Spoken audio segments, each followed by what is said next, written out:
Okay, students, welcome to Verity Path Institute. As we know that we have already completed our 6 chapters for the JEE Mains and Advanced syllabus for the 11th standard students. We are going to start today a new chapter, that is complex number, right? Okay, complex number. अब complex number होता क्या है? Actually complex number जो होता है वो itself an imaginary number. It is an imaginary number itself, right? अगर मैं इसको बताना चाहूँ और तरीकों से तो मैं ये बोल सकता हूँ कि ये एक स्क्वायर रूट है नेगेटिव नंबर का, ठीक है? एक स्क्वायर रूट है नेगेटिव नंबर का, ये इमेजिनरी नंबर है. इसको आप डिफाइन भी कर सकते हो. Square root of a negative number is a imaginary number, right? तो ये इमेजिनरी नंबर के अंदर एक कंसेप्ट है आयोटा का.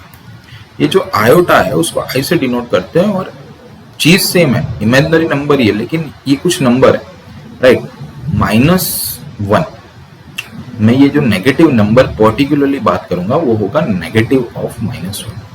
अगर नेगेटिव ऑफ -1 दिखे तो वो आयोटा कहलाया जाएगा.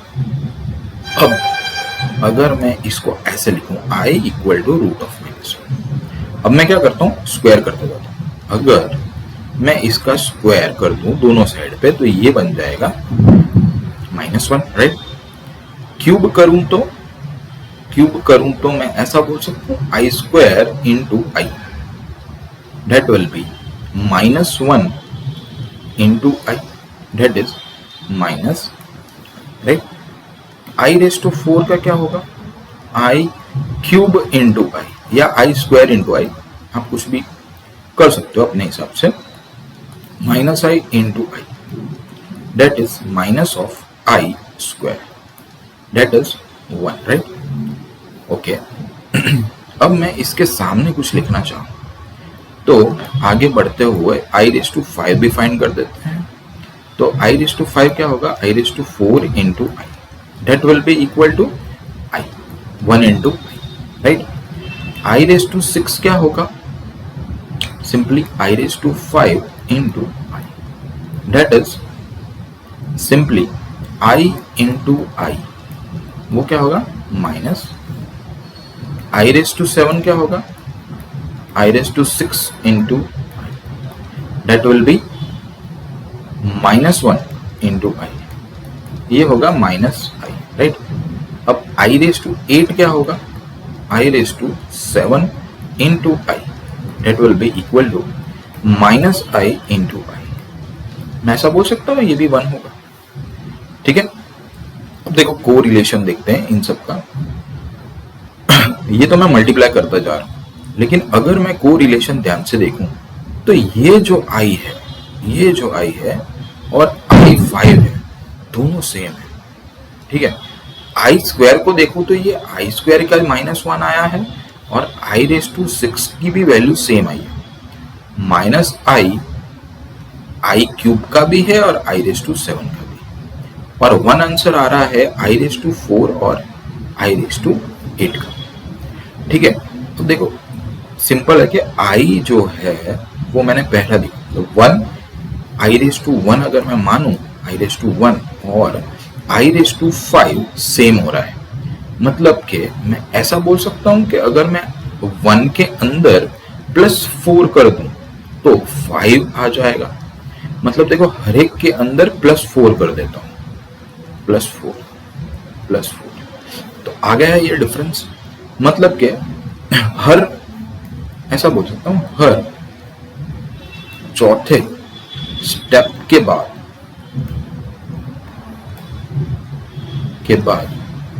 i जो है सेम हो जाता है.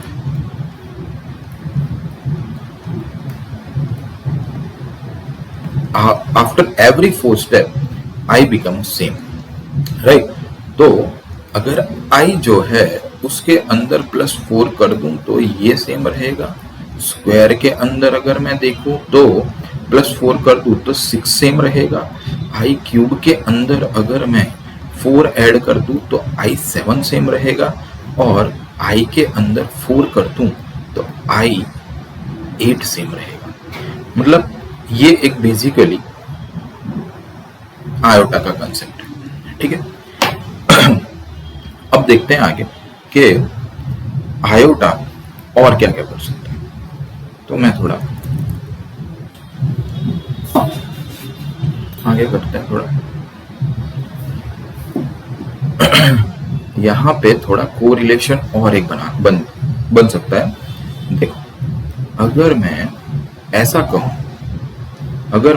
कहूं कि आई रेस टू, अगर मैं ध्यान से देखूं तो ये जो आई है उसके ऊपर अगर मैं 4n लिख दूं, ठीक है, आई रेस टू 4n लिख दूं, तो वैल्यूज क्या क्या रहेगी, आई n की वैल्यू अगर मैं 1 2 3 4 रख के देखूं एंड सो ऑन रख के देखूं तो क्या होगा, आई 1 रखूंगा तो आई रेस टू 4, फिर नेक्स्ट आई रेस टू 8, फिर नेक्स्ट आई रेस टू 12, फिर next i raise to 4 4 16, right.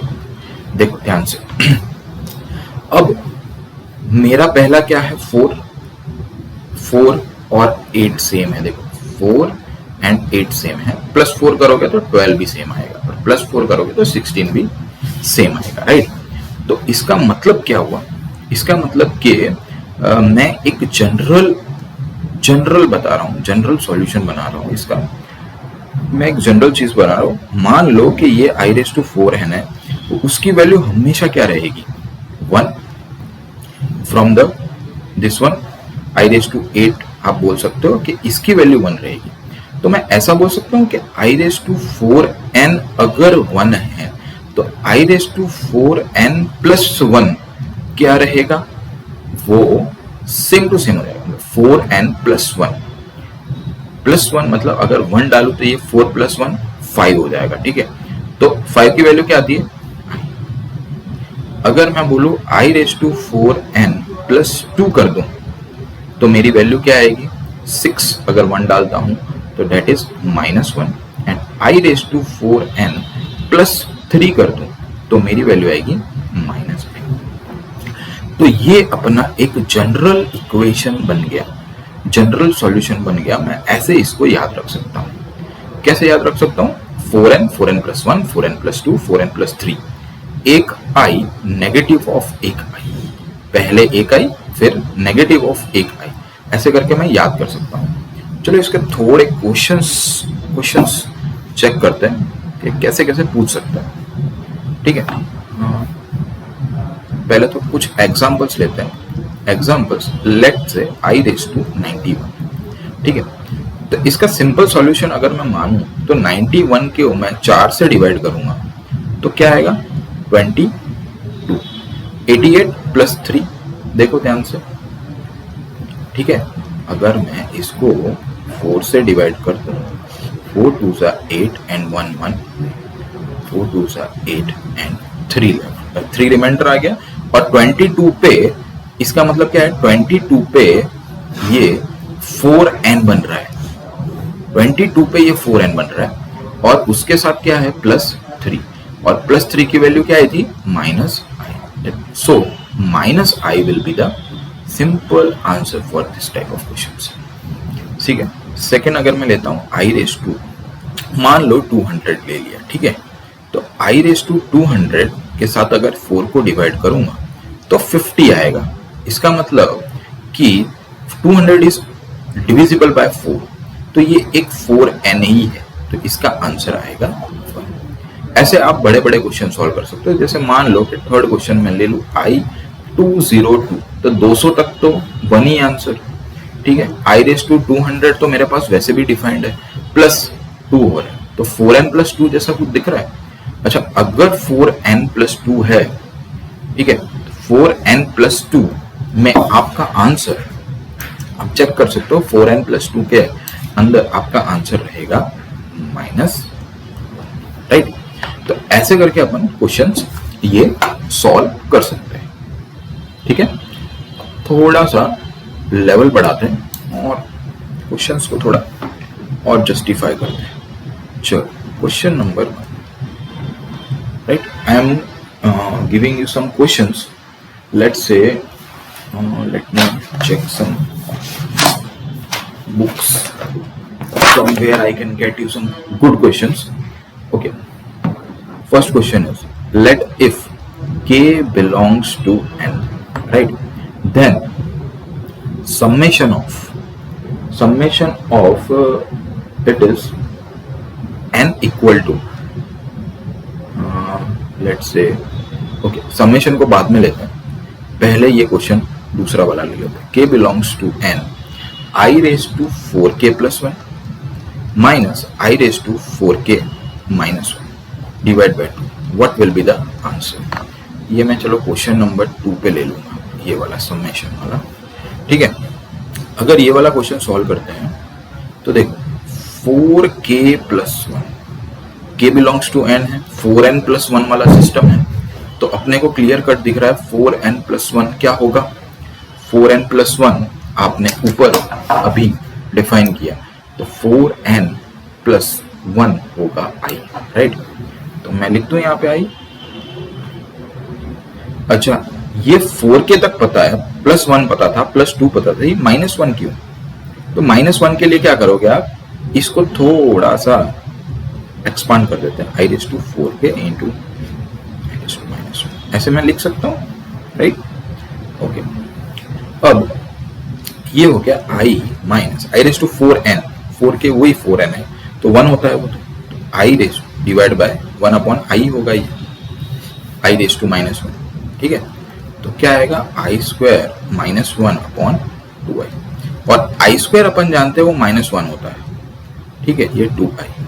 ठीक है, तो माइनस 2 अपॉन 2i, ये दोनों कैंसिल आउट, आंसर है माइनस 1 बाय i. ये आप डायरेक्ट भी कर सकते हो, लेकिन मुझे ये इसलिए शो करना है क्योंकि मुझे रैशनलाइजेशन भी मेथड शो करनी है. माइनस 1 अपॉन i, आप जानते हो कि अगर i नीचे है, हमेशा i को ऊपर लेने का ट्राई करना. नीचे आप ले सकते हो अगर क्वेश्चन डिमांड करता है, बाकी इसका कोई भी ऑप्शन होता है वो ऊपर की साइड ही न्यूमरेटर में ही होता है, इसलिए इसको न्यूमरेटर में ट्राई करो बनाने का. तो मैं काम करता हूँ, i से मल्टीप्लाई कर सकता हूँ, या तो माइनस i से भी कर सकता हूँ, कोई से भी हो जाएगा, क्योंकि i माइनस ये तो कटने ही वाला है नेगेटिव, तो माइनस i अपॉन नीचे हो जाएगा i स्क्वायर. ठीक है, माइनस i स्क्वायर क्या होता है actually minus 1, so answer will be i. Okay, so for question number 1 we have got answer is i, right. So let me take second question for you. Second question for you, for n equal to 1 से लेके letter 100, okay, i raised to n. Okay, how to solve this type of questions? अगर मैं summation करता हूं तो मैं ऐसे करूंगा, i raised to 1 plus i raised to 2 plus i raised to 3 and so on up till i raised to 100. ठीक है, और मुझे इसका ही आंसर पूछ रहा है. अगर ऐसे टाइप को क्वेश्चन देखना है तो मुझे ये समेशन के बारे में भी जानना जरूरी है. तो समेशन के बारे में जानते हैं, तो i क्या होता है, i तो i होता है, ठीक है, रूट ऑफ माइनस 1 वही i है. अच्छा, i स्क्वायर क्या होता है माइनस 1, अपन ने फाइंड किया है. i क्यूब क्या होता है, दैट इज माइनस i, ये भी अपन ने फाइंड किया. और i रेज टू 4 क्या होता है, वो होता है 1. ठीक है, ये सब चीजें अपन ने फाइंड की हुई है. अब चलो मैं एक काम करता हूँ, ये जो अपने 4 चीजें फाइंड की ना, इसको मैं ऐड करके देखता हूँ. ठीक है, तो पहला आएगा i plus minus 1 plus minus i and plus. अगर आप ध्यान से देखो तो ये सब कट रहा है, आंसर आ रहा है 0. इसका मतलब कि i plus i square plus i cube plus i 4 का समेशन ऑलवेज 0, और ये जा रहा है 100 तक. और आपको ये भी पता है कि 5, 6, 7, 8 में यही सब चीजें वापस से रिपीट होने वाली है. इसका मतलब कि i5 plus i6 plus i7 plus i8 भी 0 होगा. ठीक है, तो इसका देखो, ये 4 जने हैं, नीचे भी 4 जने हैं, और इधर क्या पूछ रहा है 100 जने, मतलब 4 को ऐड करोगे तो 0 बन जाएगा, तो 100 जने हैं टोटल. तो डिवाइड बाय 4 करोगे तो कितने बनेंगे, 25 जने बनेंगे. ठीक है, तो ये 25 जने में 4 ऐड करते जाओगे तो टोटल आंसर तो 0 ही आएगा ना, क्योंकि 4 प्लस 4 प्लस 4 ऐसे करके 25 बार करोगे तो 100 टर्म आपकी i raised to n की बन जाएगी, लेकिन आंसर आएगा 0. अच्छा, अगर यहाँ पे i raised to 100 की जगह 102 दिया रहता तो ये आपका 25 तक तो काम कर जाता, 25 टर्म तक तो मतलब 100 तक तो ये इजीली बन जाता, 100 तक बन जाता तो आंसर 100 तक तो 0 है, पर प्लस 2 टर्म्स, 2 टर्म्स कौन सी पहले से स्टार्ट होगा, फर्स्ट से, के 101 क्या होगा, फिर से आई, ठीक है, फिर से आई, 102 क्या होगा -1, ठीक है। तो आंसर क्या आएगा आपका i-1 for this type of question. अच्छा 103 पूछे तो इट्स ऑब्वियसली 103 पूछे तो 3 टर्म आप ऐड करोगे, मतलब i-1 दैट इज ये दोनों कट जाएंगे, आंसर आएगा -1, ठीक है, राइट। तो ऐसे करके आप क्वेश्चन सॉल्व कर सकते हो। एक लास्ट क्वेश्चन आज के सेशन का मैं ले लेता हूँ, ठीक है, एक लास्ट क्वेश्चन ले लेता हूँ और उसके बाद चलो question is summation of let's say k equal to 1 से लेके 11 i raise to k plus 1, right. इसका आंसर देखते क्या हो सकता है। अगर मैं समेशन कर रहा हूं तो मैं ये भी तो जानता हूं, एक प्रॉपर्टी है कि समेशन को मैं दोनों साइड ले जा सकता हूं, तो ये क्या हो जाएगा plus summation of k equal to 1 से 11 i raise to k plus 1, right. अब अगर मैं समेशन को ले जा सकता हूं तो मैं इसको और भी खोल सकता हूं, i raise to k plus summation of k equal to 1 से लेके 11, ये i raise to k into i, right. अब ये देखो, ये जो समेशन है, ये तो सेम है, तो इसको मैं कॉमन ले सकता हूँ। Summation of k equal to 1 से लेके 11 i रेस टू k तो कॉमन है, ठीक है, और मैं इसको पीछे नहीं लिख सकता, इसलिए मैं आगे लिख देता हूँ। तो क्या बचा यहाँ पे 1 प्लस आई बचा, अगर मैं समेशन को कॉमन लेता हूँ तो, ठीक है। तो 1 प्लस आई तो है ही अपने आंसर में, और मुझे अभी अपन ने ऊपर क्वेश्चन किया कि हर 4 समेशन पे 0 होता है, तो 8 तक तो 0 होगा, 8 तक काम मेरा 0 चल रहा है, और 8 के बाद 9, 10, 11 मतलब 3 टर्म ऐड हो रहे हैं, 0 प्लस 3, 3 टर्म कौन से ऐड हो रहे होंगे, पहले से i प्लस -1 फिर प्लस -i, ये जो 3 टर्म है ये कौन से होंगे, i plus I square plus I cube. अगर 4 पूछता तो ये i4 हो जाता और फिर से टर्म 0 बन जाती, ठीक है। तो ये i1 i2 i3 i cube sorry, तो i plus I square plus I cube, ये क्या बन रहा है, ये दोनों कट रहे हैं और आंसर आ रहा है -1, तो ये समेशन का आंसर आएगा -1। तो योर आंसर विल बी -1 है, it is already in numerator, ठीक है, तो मुझे इसे चेंज करने की जरूरत नहीं है। हाँ, अगर मुझे क्वेश्चन में ऑप्शन के अंदर अगर डिनोमिनेटर में दिया हुआ हो आंसर, तो मैं ऐसे इसको चेंज कर सकता हूँ बाय मल्टीप्लाइंग। किससे मल्टीप्लाई करूं मैं, एक्चुअली मैं इसको मल्टीप्लाई करवा सकता हूँ किसी से, उसको नीचे डालने के लिए। मान लो अगर मैं 1 प्लस आई के साथ भी मल्टीप्लाई करा सकता हूँ, ठीक है, या तो अगर मैं ऐसा करूं कि ये जो माइनस है नेगेटिव को मैं बाहर ले जाऊं, 1 प्लस आई, ठीक है, तो नॉर्मली मैं नीचे क्या जाऊंगा, मल्टीप्लाई क्या करूंगा, 1 माइनस आई एंड 1 प्लस आई, ठीक है, इसका जो भी होता है इसका कॉन्जुगेट ही मल्टीप्लाई होता है, ठीक है। तो ऐसे करके आप नीचे भी आंसर ला सकते हैं, ठीक है, ओके। तो आज का सेशन यही खत्म होता है, ठीक है। नेक्स्ट सेशन में अपन और कॉम्प्लेक्स नंबर के बारे में पढ़ेंगे। सो यहां तक रखते हैं आज लेक्चर 1, ठीक है, ओके।